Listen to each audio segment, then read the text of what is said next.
Big 5 ನ್ಯೂಸ್ನಲ್ಲಿ ಮೂರನೇ ಸುದ್ದಿಯನ್ನ ಗಮನಿಸ್ತಾ ಹೋಗೋದಾದ್ರೆ ರಾಜ್ಯದಲ್ಲಿ ಮತ್ತೆ ಕಿಚ್ಚು ಹಚ್ಚಿಸಿದ ಟಿಪ್ಪು ಜಯಂತಿ ವಿಚಾರ ಹಲವು ವರ್ಷಗಳಿಂದ ತಣ್ಣಗಾಗಿದ್ದಂತ ಚರ್ಚೆಗೆ ಮತ್ತೆ ಕಾವು. ಶಾಸಕ ವಿಜಯಾನಂದ ಕಾಶಪ್ಪನವರ ಹೇಳಿಕೆ ಬೆನ್ನಲ್ಲೇ ಕಿಚ್ಚು ಹೊತ್ತಿಕೊಂಡಿದೆ.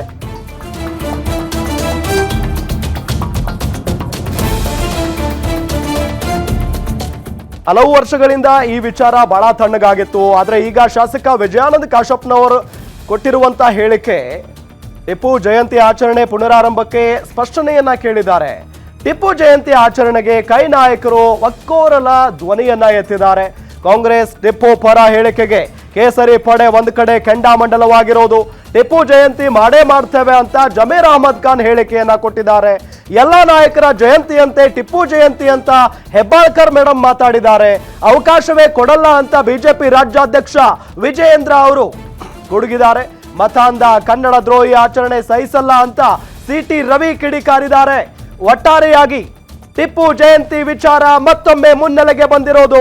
ಹಲವು ವರ್ಷಗಳಿಂದ ಸೈಲೆಂಟ್ ಆಗಿದ್ದ ವಿಚಾರ ಈಗ ಮತ್ತೆ ಚರ್ಚೆಗೆ ಗ್ರಾಸವಾಗಿದೆ. ಅದು ಕೂಡ ಶಾಸಕ ವಿಜಯಾನಂದ ಕಾಶಪ್ಪನವರು ಕೊಟ್ಟಿರುವಂತ ಹೇಳಿಕೆಯ ಬೆನ್ನಲ್ಲೇ. ಟಿಪ್ಪು ಜಯಂತಿ ಮಾಡ್ಕೊಂಡೇ ಬರ್ತಾ ಇದೀವಿ ನಾವು ಇವತ್ತಿಂದೆಲ್ಲ. ಇಡೀ ಇದು ನಮ್ಮಿದ್ದಲ್ಲಿ ಕರ್ನಾಟಕದಲ್ಲಿಲ್ಲ, ಇಡೀ ದೇಶದಲ್ಲೇನೆ ಟಿಪ್ಪು ಅಭಿಮಾನಿಗಳು ಟಿಪ್ಪು ಜಯಂತಿನ ಆಚರಿಸ್ಕೊಂಡೇ ಬರ್ತಾ ಇದ್ದಾರೆ. ಮೊನ್ನೆ ಹೋದ ತಿಂಗಳಲ್ಲಿತ್ತು, ನಾವು ಆಚರಿಸಿದ್ದೀವಿ. ಸರ್ಕಾರ ವತಿಯಿಂದ 2013 ಮನೆ ಸಿದ್ದರಾಮಯ್ಯ ಅವರು ಬ್ಯಾಂಕ್ವೆಟ್ ಹಾಲಲ್ಲಿ ಆಚರಿಸ್ತಾ ಇದ್ರು. ಅದು ಇವಾಗ ಬಂದಾಗಿದೆ. ಅದು ಬಂದಾದ ತಕ್ಷಣ ಬೇರೆ ಕಡೆ ಆಚರಿಸೋಲ್ಲ. ನಾವೆಲ್ಲ ಟಿಪ್ಪು ಜಯಂತಿ ಆಚರಿಸ್ಕೊಂಡು ಬರ್ತಾ ಇದ್ದೀವಿ ನಾವು. ಸರ್ಕಾರ ಸ್ಟ್ಯಾಂಡ್ ಅಲ್ವ ಸರ್? ಇಲ್ಲ, ಒಂದು ನಿಮಿಷ. ಸರ್ಕಾರ ವತಿಯಿಂದ 2010 ನಾವು ಎಲ್ಲರದ್ದು ಮಾಡ್ತೀವಿ. ಬಸವಣ್ಣವ್ರದ್ದು ಮಾಡ್ತೀವಿ, ಅಂಬೇಡ್ಕರ್ ಅವ್ರದ್ದು ಮಾಡ್ತೀವಿ, ವಾಲ್ಮೀಕಿ ಅವ್ರದ್ದು ಮಾಡ್ತೀವಿ. ಬಸವಣ್ಣವ್ರನ್ನ ಎಲ್ಲ ಸರ್ಕಾರಿ ಆಫೀಸ್ನಲ್ಲಿ ಬಸವಣ್ಣವರ ಭಾವಚಿತ್ರ ಹಾಕಿದ್ವಿ. ಸಾಂಸ್ಕೃತಿಕ ನಾಯಕ ಅಂತ ಹಾಕಿದ್ವಿ. ಬಸವಣ್ಣವರ ತತ್ವ ಏನು, ಆ ಧರ್ಮದ ಮೇಲೆ ನಾವು ನಂಬಿಕೆನ ಇಟ್ಕೊಂಡಂತವ್ರು ಯಾಕೆ ಸ್ಪೆಸಿಫಿಕ್ ಆಗಿ ತಾವು ಕೇಳ್ತೀರಾ? ನಾನು ಹೇಳಿದ್ದು ಜಾತ್ಯತೀತ ನಿಲುವು ಅಂತ ಹೇಳಿದ್ದೀನಿ. ನೀವು ಸ್ಪೆಸಿಫಿಕ್ ಆಗಿ ಅದನ್ನ ನನ್ನ ಕೇಳಕ್ ಹೋಗ್ಬೇಡಿ. ಹಿಂದಿನ ಸರ್ಕಾರ ನಿಲ್ಲಿಸಿತ್ತು, ಈಗ ಮತ್ತೆ 2 ಮೂರ್ಖರ ಸರ್ಕಾರ ಇದು. ಕಾಂಗ್ರೆಸ್ ಸರ್ಕಾರ ಅಲ್ಲ, ಅದು ಜನಪರ ಸರ್ಕಾರ ಅಲ್ಲ, ಮೂರ್ಖರ ಸರ್ಕಾರ. ಹಾಗಾಗೇನೆ ಇವತ್ತು ರಾಜ್ಯದಲ್ಲಿ ಇಷ್ಟೆಲ್ಲ ವಿಚಾರಗಳು ಚರ್ಚೆ ಆಗ್ತಾ ಇದೆ. ಅಭಿವೃದ್ಧಿ ಇಲ್ಲ ಒಂದ್ ಕಡೆ, ಭ್ರಷ್ಟಾಚಾರ.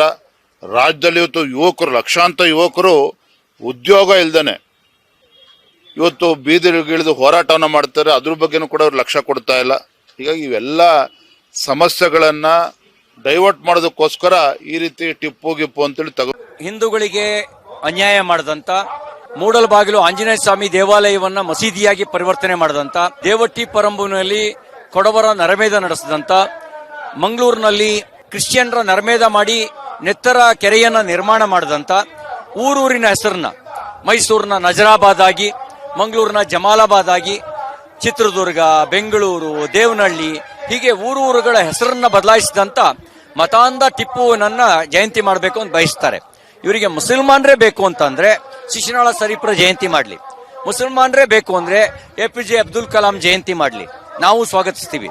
ಆದ್ರೆ ಮತಾಂಧ ನರಹಂತಕ ಕನ್ನಡ ದ್ರೋಹಿ, ಕನ್ನಡ ಆಡಳಿತ ಭಾಷೆ ಬದಲಿಗೆ ಪರ್ಷಿಯನ್ ಆಡಳಿತ ಭಾಷೆಯನ್ನ ಹೇರಿದಂತ ಕನ್ನಡ ದ್ರೋಹಿಯ ಆಚರಣೆಯನ್ನ ಮಾಡೋದು ಅದು ಕನ್ನಡಿಗರು ಸಹಿಸೋದಿಲ್ಲ ಮತ್ತು ಕ್ಷಮಿಸೋದು ಇಲ್ಲ.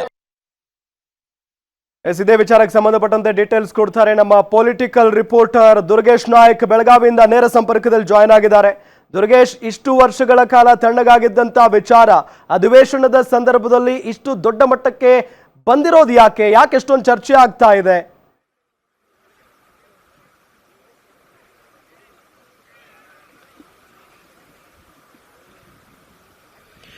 ಎಸ್ ರಾಮ್, ಏನು ರಾಜ್ಯದಲ್ಲಿ ಮತ್ತೆ ಟಿಪ್ಪು ವಿವಾದ ಕಿಡಿ ಹೊತ್ತಿದೆ. ಅದರಲ್ಲೂ ಕೂಡ ವಿಜಯಾನಂದ ಕಾಶಪ್ಪನವರು ಈ ಒಂದು ವಿಚಾರವನ್ನ ಪ್ರಸ್ತಾಪ ಮಾಡಿರುವಂತದ್ದು, ನಡವಳಿಯಲ್ಲೂ ಕೂಡ ಈ ವಿಚಾರ ಮುನ್ನೆಲೆಗೆ ಬಂದಿರುವಂತದ್ದು. ಹೀಗಾಗಿ ಟಿಪ್ಪು ಜಯಂತಿ ಆಚರಣೆ ವಿಚಾರ ಮತ್ತೆ ಮುನ್ನೆಲೆಗೆ ಬಂದಿದೆ. ಪ್ರಮುಖವಾಗಿ 2014ರಲ್ಲಿ ಬ್ಯಾಂಕ್ವೆಟ್ ಹಾಲ್ನಲ್ಲಿ CM ಸಿದ್ದರಾಮಯ್ಯ ಅವರು ಈ ಒಂದು ಟಿಪ್ಪು ಆಚರಣೆಯನ್ನ ಮಾಡ್ತಾ ಬಂದಿದ್ರು. ಅದಾದ ಬಳಿಕ ಬಿಜೆಪಿ ಸರ್ಕಾರ ಬಂದ ನಂತರ ಈ ಒಂದು ಟಿಪ್ಪು ಆಚರಣೆಗೆ ಬ್ರೇಕ್ ಹಾಕಿತ್ತು. ಇದೀಗ ಮತ್ತೆ ಟಿಪ್ಪು ಜಯಂತಿಯನ್ನ ಮಾಡಬೇಕನ್ನುವಂತಹ ಒಂದು ಪ್ರಸ್ತಾವನೆಯನ್ನ ವಿಜಯಾನಂದ ಕಾಶಪ್ಪನವರು ಇಟ್ಟಿರೋದ್ರಿಂದ ಇದಕ್ಕೆ ಬಿಜೆಪಿ ಮತ್ತು JDS ನ ನಾಯಕರು ವಿರೋಧ ವಿರೋಧವನ್ನು ವ್ಯಕ್ತಪಡಿಸಿದ್ದಾರೆ. ಪ್ರಮುಖವಾಗಿ ಟಿಪ್ಪು ಸುಲ್ತಾನ್ ಯಾವ ರೀತಿ ನರಮೇಧಗಳನ್ನು ಮಾಡಿದ್ರು, ಮತಾಂಧ ರೀತಿಯಾಗಿ ನಡೆದುಕೊಂಡ್ರು, ಕನ್ನಡ ದ್ರೋಹಿ ಅನ್ನೋ ಮಾತನ್ನ ಈಗಾಗಲೇ ಬಿಜೆಪಿ ನಾಯಕರು ಹೇಳ್ತಿರುವಂತದ್ದು. ಆರ್ ಅಶೋಕ್ ಸೇರಿದಂತೆ ವಿಜೇಂದ್ರ ಸೇರಿದಂತೆ ಸಿಟಿ ರವಿ ಎಲ್ಲರೂ ಕೂಡ ಈ ಒಂದು ವಿಚಾರಕ್ಕೆ ವಿರೋಧವನ್ನು ವ್ಯಕ್ತಪಡಿಸಿದ್ದಾರೆ.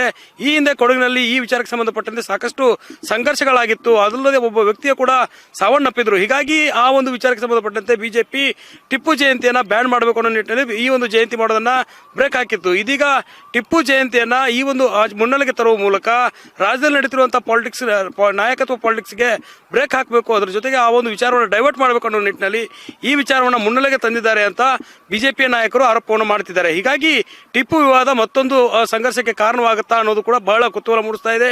ಬೆಳಗಾವಿ ಅಧಿವೇಶನ ಸಂದರ್ಭದಲ್ಲಿ ಈ ಒಂದು ವಿಚಾರ ಮುನ್ನೆಲೆಗೆ ಬಂದಿರೋದ್ರಿಂದ ಟಿಪ್ಪು ಜಯಂತಿ ಮಾಡಬಹುದಾಗಿ ಕಾಂಗ್ರೆಸ್ ನಾಯಕರು ಹೇಳಿಕೆಗಳನ್ನ ಕೊಡ್ತಿದ್ದಾರೆ. ಟಿಪ್ಪು ಏನು ಜಾತ್ಯತೀತ ನಾಯಕರಾಗಿದ್ದಾರೆ, ಒಂದೇ ಜಾತಿಗೆ ಸೀಮಿತರಲ್ಲ ಅನ್ನುವಂಥ ಮಾತನ್ನ ಕಾಂಗ್ರೆಸ್ನ ನಾಯಕರು ಹೇಳ್ತಿರುವಂತದ್ದು. ಇತ್ತ ಬಿಜೆಪಿ ಅವರನ್ನ ಟಿಪ್ಪುವನ್ನ ವಿರೋಧವನ್ನ ಮಾಡ್ತಾ ಇದೆ. ಹೀಗಾಗಿ ಸಿಎಂ ಸಿದ್ದರಾಮಯ್ಯ ಅವರು ಈ ಒಂದು ವಿಚಾರಕ್ಕೆ ಸಂಬಂಧಪಟ್ಟಂತೆ ಯಾವ ನಿರ್ಧಾರವನ್ನ ತೆಗೆದುಕೊಳ್ತಾರೆ, ಅದರಲ್ಲೂ ಕೂಡ ಟಿಪ್ಪು ಜಯಂತಿಗೆ ಅವಕಾಶವನ್ನ ಕಾಂಗ್ರೆಸ್ ಸರ್ಕಾರ ಮಾಡಿಕೊಡುತ್ತೆ ಅನ್ನೋದಾದ್ರೆ ಬಿಜೆಪಿ ಇದಕ್ಕೆ ಯಾವ ರೀತಿ ವಿರೋಧವನ್ನು ವ್ಯಕ್ತಪಡಿಸುತ್ತೆ ಅನ್ನೋದು ಕೂಡ ಬಹಳ ಕುತೂಹಲ ಮೂಡಿಸ್ತಾ ಇದೆ. ಈಗ ವಿಜಯಾನಂದ ಕಾಶಪ್ಪನವರು ಈ ಒಂದು ವಿಚಾರವನ್ನು ಮುನ್ನೆಲೆ ತಂದರೆ ಇದರ ಬಗ್ಗೆ ವಿಸ್ತೃತವಾದ ಚರ್ಚೆ ಆಗಬೇಕಾಗುತ್ತೆ. ಚರ್ಚೆ ಆದ ಬಳಿಕ ಸಚಿವ ಸಂಪುಟ ಏನೋ ಈ ಒಂದು ವಿಧಾನಸಭೆಯಲ್ಲಿ ನಿರ್ಧಾರವನ್ನು ಮಾಡುವಂತದ್ದು. ಹೀಗಾಗಿ ಟಿಪ್ಪು ಜಯಂತಿ ಬೇಕು ಅನ್ನುವಂಥ ಕೂಗು ಕಾಂಗ್ರೆಸ್ನವರದಾಗಿದ್ರೆ ಟಿಪ್ಪು ಜಯಂತಿ ಬೇಡವೇ ಬೇಡ ಅನ್ನೋದು ಬಿಜೆಪಿಯವರ ವಾದವಾಗಿದೆ.